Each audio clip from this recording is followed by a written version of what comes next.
Hello, everyone. Tonight, I would like to talk about a more serious topic. I would like to talk about stress in 2020. This was originally going to be about the stress of being a college student in 2020, but someone told me that some college students are a part of the working class, and teachers could even be qualified as students. So, today we are going to be looking at some CDC approved relief methods.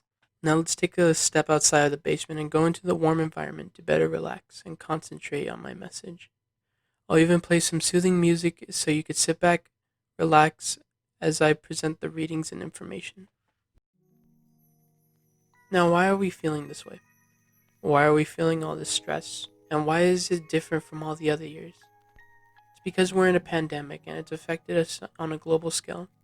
Some of us have lost family members, some of us can't handle the social distancing, and some of us had to change how we learn things and how we work, and we just sometimes can't handle it. It would make anyone want to cry and curse loudly into the air. And I'm no exception. As many of you don't know, I'm also a college student who hated the change and thought of giving up at the very beginning.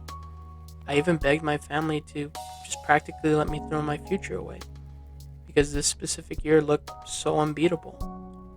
So I can relate to most people out there. I'm not confident I can relate to all of them, but let's get back to what we're dealing with. Right now, I'm going to be reading what the professionals advise that we should do in our situation. Because as much as I can say I can relate to you, I can't give you the answers. But I'm willing to take away the mental strain of reading and searching for the answers.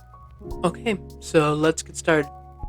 Know where and how to get treatment and other services and resources, including counseling or therapy, in person or through telehealth services. Talking to a professional could help. So if you're in the market, a therapist or a counselor can help with any negative emotions, especially students, because almost all colleges should have access to a counselor. Taking care of your emotional health. Take care of your emotional health will help you think clearly and react to urgent needs to protect yourself and your family. Emotional health is very important because sometimes our emotions have a tendency to cloud our judgment and can change our overall outlook on a situation. So, a situation that in reality is in our control may look almost unbeatable if we're not in the right mindset.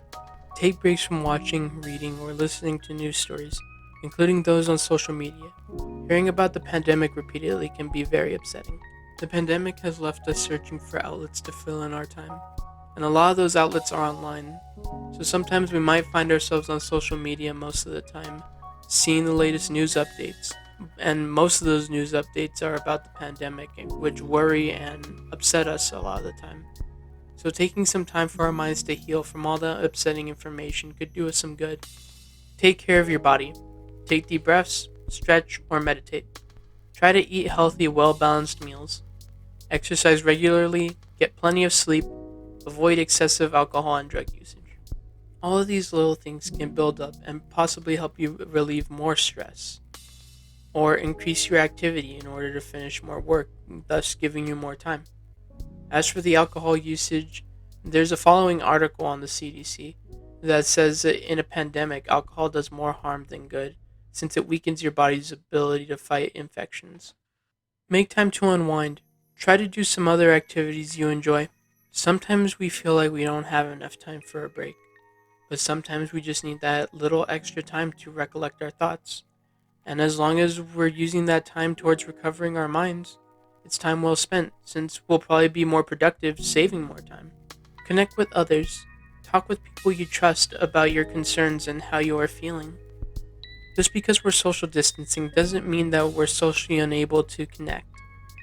Face to face interaction will be missed, but it's our job to make the best out of our situation and make the best out of virtual interaction.